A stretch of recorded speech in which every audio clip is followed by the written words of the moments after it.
প্রিয় দর্শক আসসালামু আলাইকুম। আপনারা জানেন সোশ্যাল মিডিয়ায় প্রচুর পরিমাণে একটা ভিডিও ভাইরাল হয়েছিল যে একটা শিশু বাচ্চা তার মায়ের কবরের কাছে এসে কান্না করে বলতেছিল যে মা তুমি আমাকে কেন নিয়ে গেলে না, তুমি একা কেন গেলে। কষ্টে কিন্তু এই বাচ্চাটাকে কান্না করেছিল। তো আপনারা সোশ্যাল মিডিয়ায় প্রচুর ভাইরাল ভিডিওটা দেখছিলেন। আমি এই বাচ্চার সাথে একটু কিছুক্ষণ আগে কথা বলছি, কথা বলতে চাচ্ছে না, ও কথা মুখ দিয়ে বেরই হচ্ছে না। তারপর আমি একটু কথা বলার চেষ্টা করব, তারপর আমি বাকি কথাগুলো বলবো। তোমার নাম কি বললা বাবু? আমার নাম সামিয়া আক্তার। কোন ক্লাসে পড়ো? 5-এ। 5-এ? সেদিন কেন তোমার আম্মুর কবরের পাশে কান্না করেছিলে? অনেক কষ্ট লেগেছিল, আম্মু ছিল না এই জন্য? আম্মুকে অনেক দেখতে ইচ্ছা করে তাই না? হ্যাঁ। অনেক দেখতে ইচ্ছা করে এই জন্য কান্না করছো? তো কথা বলতে চায় না। আসলে বিষয়টা কি জানেন, যে এতিম যারা আছে পৃথিবীর বুকে, এতিম যারা আছে তাদের কিন্তু আসলে একটা এক্সট্রা কষ্ট থাকে। বাবা মা না থাকা কিন্তু একটা এক্সট্রা কষ্ট। যারা এতিম আছে ভিডিওটা দেখতেছেন তারাই বুঝতে পারবেন যে বাবা মা না থাকার ফিলটা কত কষ্টকর।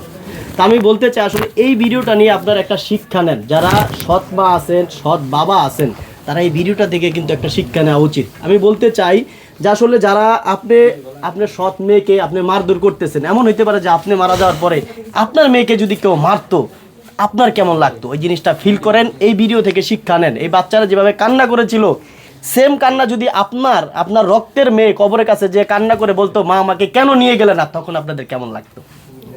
এতিম মানুষকে কিন্তু আল্লাহ পাক সর্বপ্রথম বলছে, এতিমকে যারা ভালোবাসে তাকে আল্লাহ পাক ভালোবাসেন। এতিমকে কষ্ট দিয়েন না।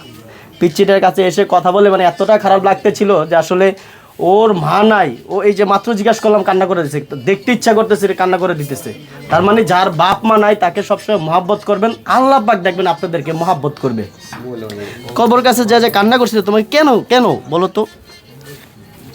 আম্মুকে আসছিল, বললা যে কবরের পাশে একটা সাপ ছিল, এটা কি আসলেই ছিল? জি। ছিল? কথা বলছে তোমার সাথে? না। কথা বলে না? এটা কি তুমি বললা যে তোমার আম্মুর আত্মা আসলেই? জি। আসলে আত্মা না? তো আসলে ও যতটুকু বুঝতে পারছে বলছে সাপ দেখে তার আম্মুর আত্মা বলছে, আমি জানি না সঠিক।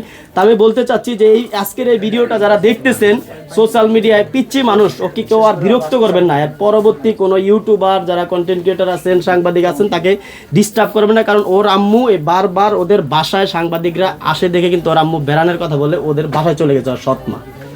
কতটা বিরক্ত হচ্ছে তারা। আসলে যতটুকু হয়েছে আল্লাহ পাক ওরে দোয়া করি, আমরা সবাই ওরে দোয়া করতে পারি যে ও যেন বড় হয়ে ভালো একটা কিছু হইতে পারে, ভালো একটা পর্যায়ে যেতে পারে, এটাই দোয়া করেন। তার যতটুকু হয়েছে এনাফ। ও কিন্তু ওই যে ও বিরক্ত ফিল করে, আমরা কিন্তু বাসায় এসে ওকে পাইনি, পালায় গেছে। পিচ্ছি মানুষ, বুঝেন, পিচ্ছি মানুষ পালায় গেছে। তো বলতে চাই যারা ইউটিউবার আছেন, যারা এর আবারও আসতে যাচ্ছেন, নেক্সট পরবর্তী আবার ভিডিও করতে আসতে যাচ্ছেন, আল্লাহর হস্তে কেউ আসবেন না, ওদেরকে একটু নিরিবিলি থাকতেন। বাচ্চা মানুষ, ওর মাটাও বেড়াইতে গেছে বলছে, ওর মাটাও আসুক, ওদের মতো একটু সংসার করুক, নিরিবিলি থাকুক। তো ওর বাবা কিন্তু প্রবাসী, আপনারা জানেন। প্রবাসী বাবা, একজন প্রবাসে যারা থাকে কতটা কষ্ট করে আপনারা জানেন।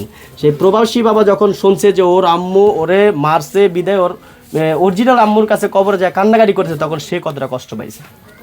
তো নেক্সট টাইম কোনো সৎ মা সৎ বাবা কোনো কিছু করার আগে একটু চিন্তা করবেন, যদি আপনারা যদি মারা যেতেন তখন আপনাদের বাচ্চার সাথে যদি এরকম করতো তখন আপনাদের কেমন লাগতো।